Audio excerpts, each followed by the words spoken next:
दोस्तों नमस्कार, मैं हूं दीपक हिमांशु और आप देख रहे हैं टीचिंग वाला। दोस्तों बिहार शिक्षक भर्ती का जो फेज 3 का एग्जाम है वो तो 10 से 12 जून को होने वाला है री एग्जाम। लेकिन अभी भी इस पर कई सवाल हैं। पीछे आपने देखा था कि ईओयू ने अपना एक रिपोर्ट सौंपा था, लेकिन उसके बाद भी क्या आप संतुष्ट हैं? मुझे कमेंट में जरूर बताइएगा, क्योंकि आज जो अपडेट आई है उससे कहीं ना कहीं एक एक चीज पर हमें विचार करना चाहिए कि अब बीपीएससी पेपर लीक में बड़े खुलासे जल्द होंगे। अब ये बड़े खुलासे अगर एग्जाम से पहले हो जाएं और बच्चों के लिए वो चीज क्लियर कट हो जाए, क्योंकि उस जड़ को खत्म करना जरूरी है जहां से चीजें होती है और हमारे बच्चों का कैरियर बार बार ये हो रहा है। कोई भी बच्चे पढ़ाई कर रहे हैं उनका हो जाना चाहिए, तो उनकी वजह से कट ऑफ ऊपर चल जाता है पेपर लीक की वजह से। मैं कह रहा हूं कि पेपर लीक अगर 500 बच्चे तक 100 बच्चे तक ही जा रहा है या 5000 तक बच जा रहा है तो इम्पैक्ट तो पड़ रहा है ना।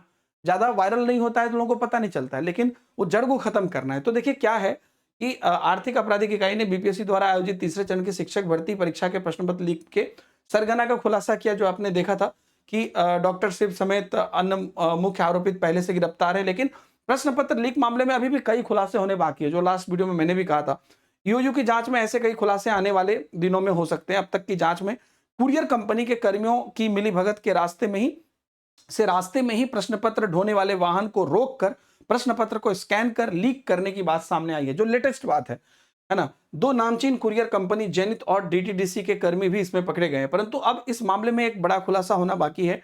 मतलब सरगना या सेटर को यह सूचना कैसे मिली कि प्रश्न पत्र को ढोने का जिम्मा किस कुरियर कंपनी को मिला है? सही बात है ना। अगर यही है प्रिंटिंग प्रेस वाला तो अभी कहानी खत्म है, लेकिन आखिर यही बात है तो उनको कैसे पता चला, है ना। साथ ही इन गाड़ियों के गुजरने का रूट और समय कैसे उन्हें पता चला, इनके संचालन की जिम्मेदारी किन कर्मियों के पास थी और इन्होंने कुरियर कंपनी के संबंधित व्यक्ति को कैसे सांठगांठ बिठाकर इसे लीक किया। ऐसी बेहद अहम जानकारी का खुलासा जल्द ही हो सकता है। तमाम पहलुओं पर अभी ईओयू जांच में जुटी है, लेकिन इसे लेकर गिरफ्तार जो सरगना और कुरियर कंपनी के कर्मी हैं उनसे पूछताछ भी चल रही है। प्रश्न पत्र से जुड़ी ये बातें बहुत गोपनीय होती है, ऑब्वियसली होनी चाहिए। जिनकी जानकारी परीक्षा संचालन कराने वाले आयोग के पास ही मुख्य रूप से होती है। तो इतनी गोपनीय जानकारी जो है इन सेटरों को कैसे मिल गया? इस मामले में आयोग के पदाधिकारी और कर्मी संलिप्तता की जो जांच है अलग से की जा रही है कि आयोग के पदाधिकारी जो है या जो कर्मी है, जो शुरू से ही हम लोग बोल रहे हैं कि ये पहले था कि प्रिंटिंग प्रेस से लीक हुआ, पहले क्या था सॉफ्ट कॉपी ही निकल गया, बारकोड नहीं था, अभी कहानी बदल गई। आखिरकार है कौन इस बीच में और क्यों कहानी बदल रही है बार बार? इसकी तह में जाने के बाद ही सही मायने से पेपर लीक से जुड़े गिरोह का पर्दाफाश हो पाएगा। आयोग के अलावा कुरियर कंपनी की कई गोपनीय जानकारी आरोपित के पास से मिली है। इसके पास से बरामद एक पेन ड्राइव है जिसमें सभी जानकारी एकत्रित थी, है ना। तो किस समय कब किसने इन प्रश्न पत्र के परिचालन के बारे में जानकारी दी और कैसे ये नामचीन कुरियर से चीजें लीक हुई, इन सबको देखिए। क्योंकि क्या री एग्जाम का पेपर लीक नहीं होगा इसकी क्या गारंटी है? क्योंकि जब तक आप जड़ को साफ नहीं करते तो आप कैसे कह सकते हैं कि लीक नहीं होगा? प्रिंटिंग प्रेस से लीक हो जाए, कुरियर कंपनी से लीक हो जाए, जो हजारीबाग में चल रहा था वहां पर झारखंड में रांची में, वो सब जो तार जुड़े हैं, उज्जैन से तार जुड़े हैं, ये सब कब फिर क्या हुआ और कैसे बच्चों को ये होगा? फिर बच्चे एग्जाम देने जा रहे हैं, अगर फिर से पेपर लीक होता है तो कहीं ना कहीं फिर से री एग्जाम होगा। तो ऐसे केस में जो ये खर्चे हो रहे हैं बच्चों के और जो समय बर्बाद हो रहा है, करियर बर्बाद हो रहा है, मेंटल लेवल भी तो डिस्टर्ब हो रहा है ना कि भाई इतना मेहनत कर रहे हैं, तो आखिर वो कैसे होगा?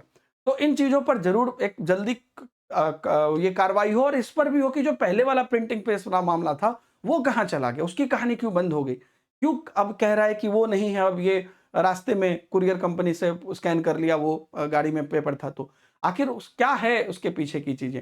तो दोस्तों इनसे ये सब बहुत बड़े सवाल खड़ा करते हैं, लेकिन अल्टीमेटली क्योंकि अभी एग्जाम हो रहा है तो आप लोगों को मैं यही कहना चाहूंगा कि इन चीजों को हम आपके बीच लाते रहेंगे, लेकिन आप अपनी पढ़ाई को एकदम पीछे मत करिएगा इन सब वजह से।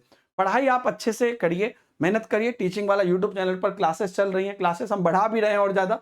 और पीडब्ल्यू के ऐप पर भी जो नियुक्ति 3.0 की आपकी रिवीजन बैचेज हैं री एग्जाम की, वो सब चल रही हैं। और साथ ही साथ आपको बीपीएससी टीआरई 3.0 प्लस 4.0 महापैक भी है, जिसमें आपको 3.0 4.0 और एस्टेट की सभी बैचेज इसके अंदर शामिल है। या अगर आप चाहें तो आप नियुक्ति 4.0 की भी बैचेज लेकर तैयारी अभी कर सकते हैं। और टीचिंग महापैक जो है पीडब्ल्यू का, उस पे भी आज यानी कि 12 मई के रात तक एक ऑफर चल रहा है कि आप जो 1 ईयर का वैलिडिटी है उसको में आपको डबल वैलिडिटी मिल रहा है, यानी कि 2 इयर्स की वैलिडिटी मिल रही है, जिसमें कि सभी एग्जाम कवर हो रहे हैं। जितने भी टीचिंग एग्जाम है बिहार के और सीटेट के और केवी डी ट्रिपल एस भी, जो भी वैकेंसी आएगी जिसका भी एग्जाम होगा सब शामिल है। तो उससे भी आप तैयारी कर सकते हैं। बाकी अपने सेल्फ स्टडी को आप जारी रखिए और आपका अपना फीडबैक कमेंट में जरूर बताइएगा। Thank you very much, bye bye, जय हिंद।